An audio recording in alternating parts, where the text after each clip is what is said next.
ఫిన్లాండ్లోని Helsinki నగరంలో ఓ చర్చిలో దైవ సేవకుడు ఉండేవాడు. అతడు ప్రతి ఆదివారం ఉదయకాలం ఆరాధన ముగిసిన తరువాత తన 11 కుమారుడు కెవిన్ని వెంటబెట్టుకుని ఆ నగరంలోని వీధుల్లో వాక్యపు కరపత్రాలను పంచడానికి వెళ్లేవాడు. ఒకరోజు ఆదివారం వాళ్లు కరపత్రాలను పంచవలసిన సమయానికి ఆ ప్రదేశమంతా బాగా వర్షం పడుతుండటంతో బాగా చలిగా ఉండింది. కెవిన్ రెయిన్ కోట్ ని వేసుకుని వాళ్ల నాన్న దగ్గరికి వెళ్లాడు. వెళ్లి, నాన్నగారు, మనం కరపత్రాలను పంచవలసిన టైం అయింది, పదండి వెళ్దాం. బయట బాగా వర్షం పడుతూ చలిగా ఉండటం వల్ల అతను, లేదు కెవిన్, ఈ వర్షంలో ఇంత చలిలో మనం వెళ్లటం కుదరదు అన్నాడు. నాన్నగారు, మనుష్యులు వర్షం పడిన రోజు చనిపోతే వాళ్ళు దేవుణ్ణిలో లేనివారైతే నరకానికి వెళ్లరా?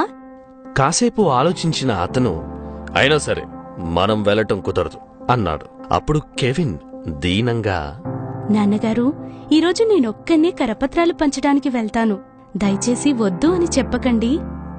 మొదట ఒప్పుకొనుకుపోయినప్పటికీ కెవిన్ పట్టు వదలకుండా అడుగుతూ ఉండడంతో అతను కెవిన్ ఒక్కడే వెళ్లడానికి అంగీకరించాడు. అంత వర్షంలో కూడా ఎంతో హుషారుగా కరపత్రాలను పంచాడు కెవిన్. తాను వెళ్లిన వీధుల్లో అన్ని ఇళ్లలో కరపత్రాలను ఇచ్చేశాడు. చివరిగా ఒకే ఒక్క కరపత్రం మిగిలిపోయింది. అది ఒక్కటే అయినప్పటికీ దాన్ని ఇంటికి తీసుకెళ్లడం కెవిన్కి అస్సలు ఇష్టం లేదు. ఇది ఎవరికి ఇవ్వాలా అని చూస్తూ కెవిన్ ఆ వీధి చివర్లో ఒక ఇంటికి వెళ్లాడు. ఆ ఇంటి దగ్గరికి వెళ్లి కాలింగ్ బెల్ నొక్కాడు. ఎవ్వరూ తలుపు తెరలేదు. మళ్లీ నొక్కాడు. ఎవ్వరూ తలుపు తెరలేదు. మళ్లీ నొక్కాడు. ఎవ్వరూ తలుపు తీయడానికి రాలేదు. ఇక లాభం లేదనుకుని వెళ్లిపోదామని ఒక్క అడుగు వెనక్కేశాడు. కాని కెవిన్ మనసులో ఆ ఇంటిలో కరపత్రం ఇవ్వకుండా వెళ్లాలని లేదు. మళ్లీ తలుపు దగ్గరకు వెళ్లి కాలింగ్ బెల్ నొక్కాడు. ఎవరూ రాలేదు. పట్టు వదలక కెవిన్ మళ్లీ కాలింగ్ బెల్ నొక్కాడు. అప్పుడు ఎవరో మెల్లగా తెరిచారు. లోపల నుండి ఒక ముసలావిడ బయటకు వచ్చింది. ఆమె చాలా దుఃఖంగా కనిపించింది. ఆమె కెవిన్ని, ఎవరు బాబు నువ్వు, ఏం కావాలి అని అడిగింది. వెలుగుతున్న ముఖంతో, పెదాల మీద చిరునవ్వుతో కెవిన్ ఇలా అన్నాడు, ఇన్నిసార్లు కాలింగ్ బెల్ కొట్టి మిమ్మల్ని ఇబ్బంది పెట్టినందుకు నన్ను క్షమించండి. దేవుడు మిమ్మల్ని ప్రేమిస్తున్నాడు. నేనిక్కడికి ఎందుకొచ్చానంటే ఒక కరపత్రం ఇవ్వడానికి. ఇది మీరు చదివితే దేవుడి ప్రేమ మీకు అర్థమవుతుంది. నేను మీకొక విషయం చెప్పడానికొచ్చాను. అదేంటంటే దేవుడు మిమ్మల్ని ప్రేమిస్తున్నాడు అని చెప్పి ఆ కరపత్రాన్ని ఇచ్చి వెళ్లిపోయాడు. తరువాత ఆదివారం ఆరాధన మధ్యలో దైవసేవకుడు విశ్వాసులను ఇలా అడిగాడు, ఈ వారంలో దేవుడు మీకు చేసిన మేళ్లను ఎవరైనా పంచుకోవాలని అనుకుంటున్నారా అని. ఎవరూ లేవలేదు. అప్పుడు చివరి వరుసలో ఉన్న ఒక ముసలావిడ లేచి ఇలా చెప్పింది, ఈ చర్చిలో ఎవ్వరికీ నేను తెలియకపోయిండవచ్చు. ఎందుకంటే నేనొక అన్యురాలిని అయ్యుండడం వల్ల చర్చిలకెప్పుడూ వెళ్ళలేదు. పోయిన ఆదివారం వరకు నాకు దేవుడంటే ఎవ్వరో తెలియదు. కొన్ని సంవత్సరాల క్రితం నా భర్త చనిపోయాడు. కన్నపిల్లలు నన్ను వదిలేసి వెళ్ళిపోయారు.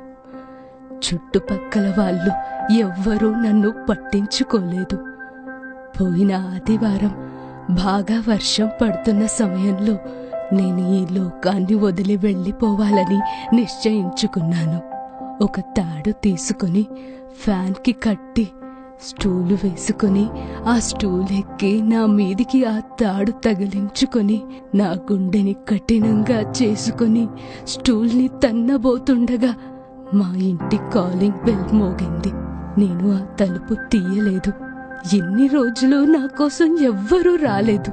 ఇప్పుడు చనిపోదామని నిర్ణయించుకున్న తర్వాత నాకు ఎవరితో ఏం పనుంది అనుకున్నాను.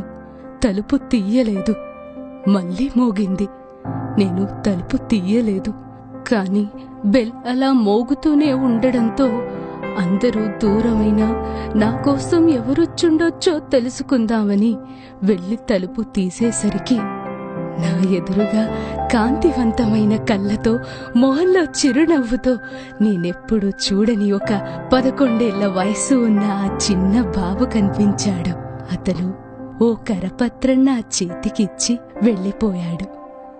ఆ క్షణంలో నాకు ఆ కరపత్రం చదవాలి అనిపించింది. అందులోని ప్రతి ఒక్క అక్షరాన్ని చదివాను. అది చదివిన నాకు అప్పుడు అర్థమైంది, నేను ఒంటరిని కాదు అని. నన్ను ఎంతగానో ప్రేమించే కన్న తండ్రి అయిన దేవుడు నాకున్నాడు. నా పాపం కోసం సిలువలో వెలకట్టలేని ప్రేమతో రక్తాన్ని కార్చిన కుమారుడైన యేసు ఉన్నాడు. నేను చనిపోయే వరకు నా వెన్నంటే ఉండి ప్రేమతో నన్ను ఆదరించే ఆదరణకర్త అయిన పరిశుద్ధాత్ముడు నాలో ఉన్నాడు.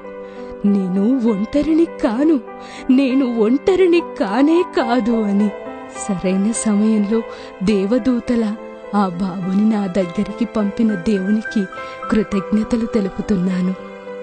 ఇది విన్నవారంతా కన్నీటితో దేవుని మహిమపరిచారు. దైవసేవకుడు తన కుమారుని దగ్గరకు వెళ్లి గట్టిగా హత్తుకున్నాడు. తండ్రి యొద్ద నుండి పంపబడిన యేసు తన బాధ్యతను సంపూర్తిగా నెరవేర్చాడు.